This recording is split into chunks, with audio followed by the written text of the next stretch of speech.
What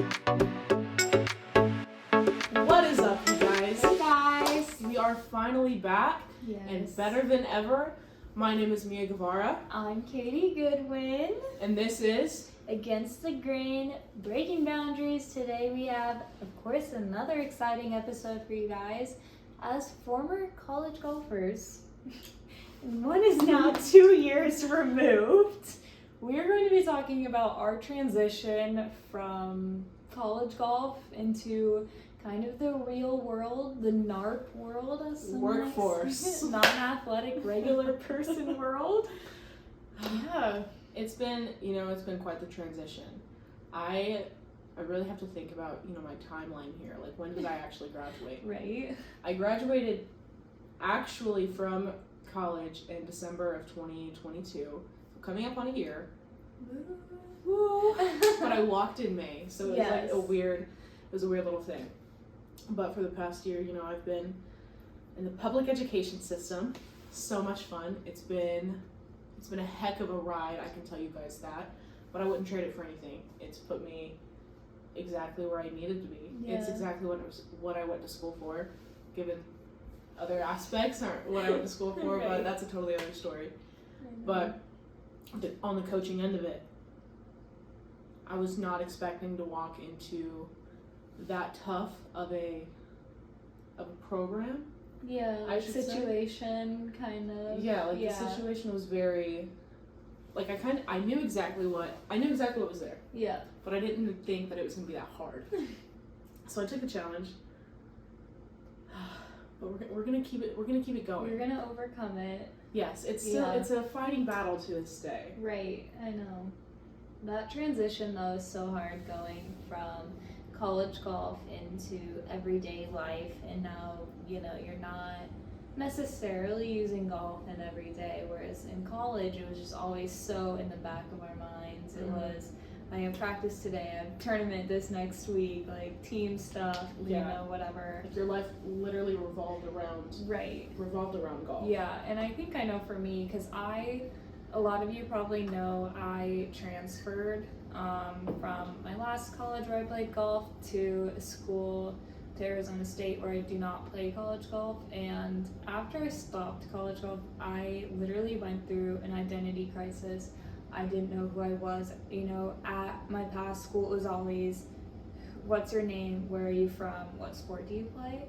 And they didn't ask me that in my next school, so I'm like, what do I say? Like, who are you? Who am I? Yeah. Like, pretty much. And again, I was just like, well, who am I if I'm not a golfer? And like that whole identity crisis. And then I kind of went through, this is separate, but I went through a whole thing with faith journey and kind of rediscovering who I am in Christ. And so kind of going through that process as well. So I think that transition also led into that, which was interesting to see how it led me into going to a new school where I didn't play golf, and still watching people play sports, but not being part of it necessarily anymore. Yeah, because ASU is such it's so big, it's so hard to focus on just your sports type thing.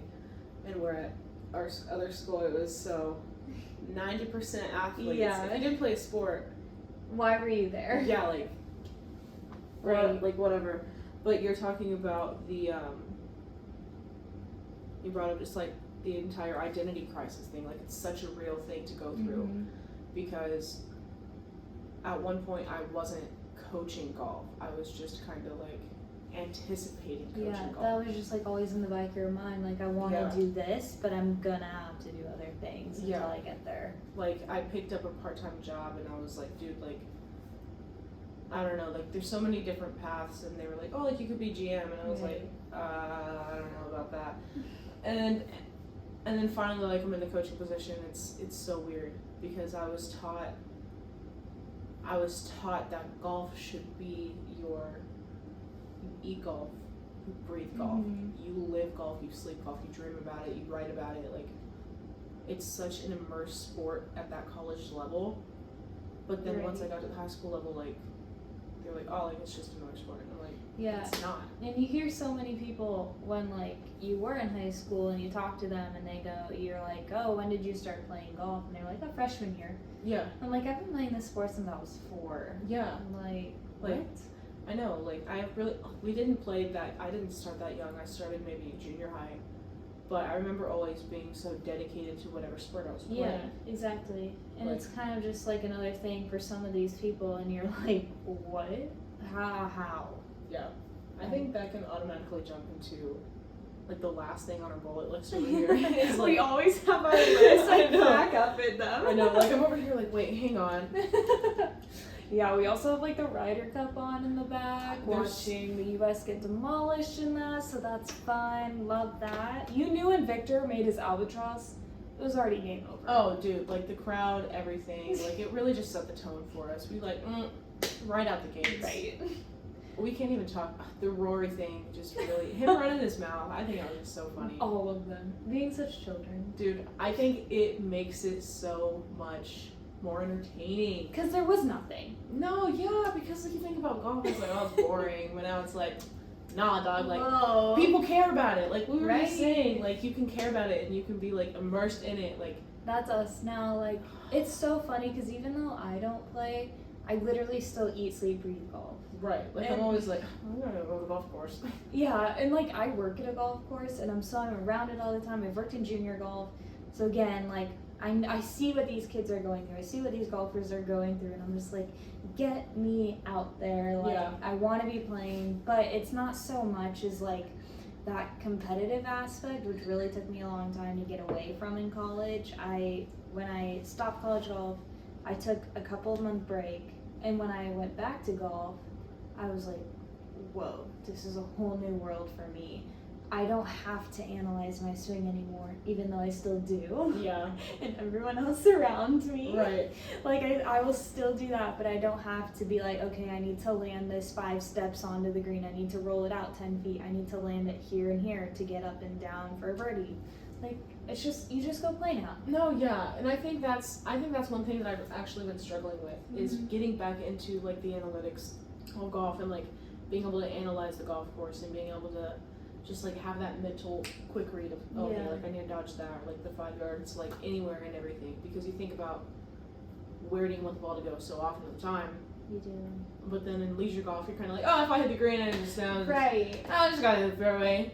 But now that I'm coaching it, I was so laid back because I stopped playing for like a couple of months. Yeah. I didn't touch my clubs for at least like 2 or 3 months. Same. I'm like, so you just had to, Yeah. just to kind of like, I feel like I had to break up with golf to like fall in love with it again. I know. That's how I was because I hated golf at the end of my college golf career. Yeah, And I had to find that love for it again. I don't know, like it was always there, Yeah. and of it was course. always just like, because golf clubs sat like in like you would see them every day. I know. Because once you're a golfer, like you get the little hints, and like they're always Mhm. like a tees lying around, something like Yeah. that. So it's like the ex that never left, Yeah. you know? But It never left. It's so just like processed for me. it's so true though, because it's such a sport that makes you think about yourself, It is. and then It's such a journey it Yeah. takes you through. God, I know.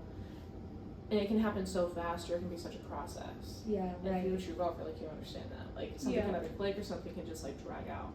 Yeah. And wow, coming back into it and trying to get back into being able to analyze a golf course like that and see the trouble and understand like the real trouble on a golf course. Like, oh, the bunker right there to the right, you need to throw a draw. Mm-hmm. You know? Like carry distance, wind, slope, Yeah. all that fun stuff. Like that guy, he should have compensated for a slice, you know what I mean? Right. That or it could have just been a bad swing. But seeing those things, it's harder for me to pick up because I was so laid back on I it for that know. long. Yeah. So I need to get back into focused. Focus golf. Focus but golf still mode. being able to have fun, and I think that's also like what this transition has taught me is how to have fun on the golf course but still being able to get into that competitive mindset. And it's so funny because I'm actually a lot better golfer now than I was in college. And I think it's because I have that mindset. I mean, obviously there's no pressure on me when I go play in my employee scramble tournament Yeah. or like anything. Like, But I mean, it's just like it's such a different mindset I have, and you know, of course, I have that regret of like I wish I had this mindset in college. But again, there's like so many other factors. Like, if you guys Yeah. want our college experience, drop it in the comments because Yes. that is a whole other episode. We always tiptoe around it, and it's never like a deep dive. When are we gonna just? Oh my goodness, like a Yeah. real deep dive. Like even looking at like your cute bridge. You guys Like- don't understand, but Oh my gosh. That's a whole other thing. Yeah. Anyways. we went. But yeah, it's just like my mindset's so different now around golf, and I still love being around it. You know, like I said, working at a golf course, working in junior golf, like caddying for people and giving swing tips, even when I Yeah. don't play anymore, and like. Oh dude, I know. Like but, it's so much fun. Like one of our kids on the team, he came in raw, never touched a club. It was just like, oh, like this looks fun. yeah.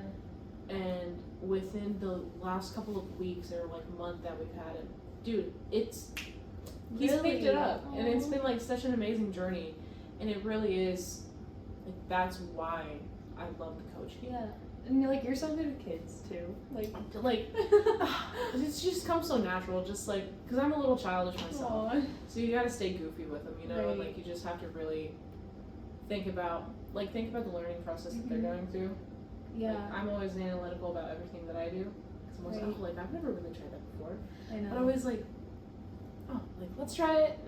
You know. Back So- to square one. Like let's try it again. Yeah, exactly. Yeah. I You know. have to fail to get better. Yeah.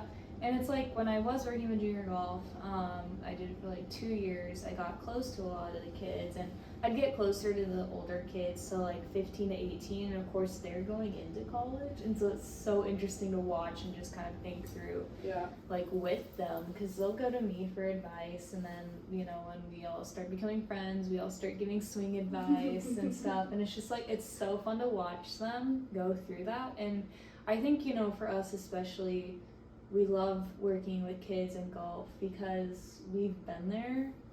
Yeah. We were in their shoes no less than 5 years ago, 6 years ago, and so, you know, it's a little different when you have us coming alongside these kids than like, you know, an older adult who of course still has the knowledge, but it's just that relatability aspect, I think. That almost made me tear up because we were at the tournament with the boys, and the boys had just finished, and it was a totally other team, but they were, oh, like, you shot a 40? You shot a Hallie shot a 36, and it's like goes back to our conversations that we have, you know, after tournaments where it's like, oh man, like 85, like that could have been an 83, like oh man, like. Or we're like 85, great job, No, dude! like, Like, it wasn't like, 90. yeah, no, like we're not in last place, you know. So it's just like, it's so cool just Yeah. experiencing everything and like looking at them make the memories that you saw. Mhm. Yeah, and it's Like- like we still talk about our memories from college golf. That's all we talk about. No, I know. Like our tea times are literally just us reminiscing on the past. Right. We're Like- like, when are we gonna get into the present time? Right. Like we always complain and like say that it was like, oh, like it was so bad, it was such a struggle, but you really had to dig deep into finding why we went through it and Mhm. realizing that there was always going to be a good time at the end of the day. Yeah, and it's like there's a purpose for everything. There is. And like there wasn't no reason that we went through what we went through, because if we hadn't, like we wouldn't be sitting here right now. We wouldn't have these same experiences that we can talk about and, you know, I guess not necessarily help other people work through, but just kind of like make people feel like they're not alone in whatever they're going through. If they are transitioning into college, if they're in college golf, if they're about to transition out, or even if they're like a 15-year-old young woman playing golf, like Transitioning into anything, dude, Yeah. because it's like I teach 8th grade and my kids are going from middle school to high school, that's so cute. and I had a conversation with one of my students. We were brainstorming on an idea that I would be coaching an after school program, coach like golf after school. And I was like, oh my gosh, this would be such an amazing opportunity because this middle school feeds into the high school that I'm now coaching at. So building bodies at the middle school level, Uh-huh. getting them entertained, getting them involved in the sport, knowledge, and then being able to play competitive. Yeah. In high school, like that's And being there with them through the Right. process. yeah, like it's such a root and tree situation. Yeah. And I can see it happening, and I just really hope that it picks up and like the ball starts rolling, Mm-hmm. because like that's the whole reason behind it. Right. Like- I know. It has to be, Yeah. Exactly. you know. Well, and it's like it makes you feel like you have, like your purpose is like finally getting fulfilled, and you know you're not just a little orb walking around being like, when am I gonna find what I'm supposed to do? Yeah. So I know, and it's like it's kind of like going back to like that transition period for me when I like dug deeper into my faith, and it's like also something I want to incorporate like on the podcast more, just because like that was a time where I had to like really dig deep and figure out, okay, like I don't golf anymore. What's my purpose? Yeah. And it's like that's not even what I'm doing anymore. It's like, how am I gonna go find purpose in junior golf?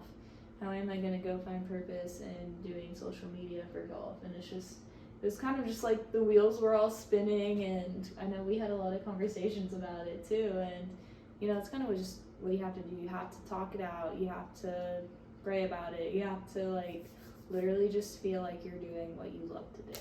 You do. Yeah. And going deeper into like the faith aspect, like there has to be something that you believe in to keep you going. Right. And like you always catch me like doing my little prayers every now and then. I'm always like, oh, please God, just like Right. help me out. I know. And like you always just have to have something to keep you going, because exactly. if there's no purpose for you, it's either you have to find it or you need guidance to find it. Mhm. And that's the honest truth at the end of the day. That's why we're together.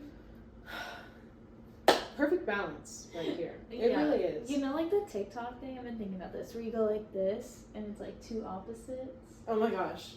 Can we do it? We're always in sync. It's always just gonna be, we Right. got it. I know, and it's so crazy, because I'm like, mental trauma got me a best friend. 4 out of 10 college experience, best friend for life. Are you joking?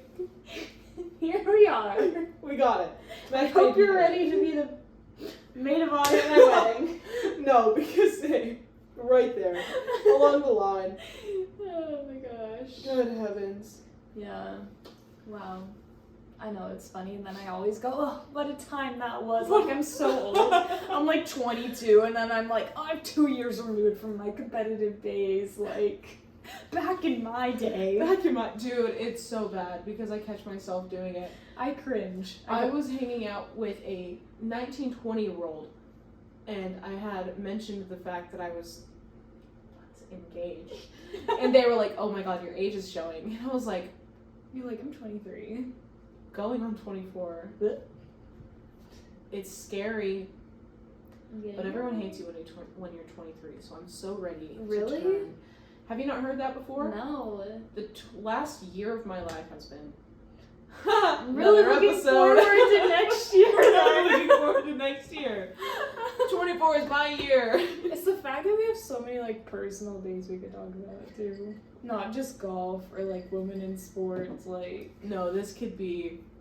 Wow. Yeah, this could be a trauma dump. that's like a true tea time. This gets 100 likes. Yeah, you know, if this gets 1,000 likes, we'll pick it up. I don't know. Maybe in a couple years. Aim high. We're going for 1,000 Aim likes. high. Aim high. Send it low. I know it's tee it high, let it fly. Oh man. Yep. Oh hey. Hey. I don't do that anymore. Slight. Just a little baby. Just a little baby fade. fade. Oh, Wow, they're already 7. I know. 7 and 1. Yeah. Oh my gosh. I think this is day 2. Oh, but I was also gonna say for their transition, like I know we touched on it, but like friends make it a lot easier. Yes, they do.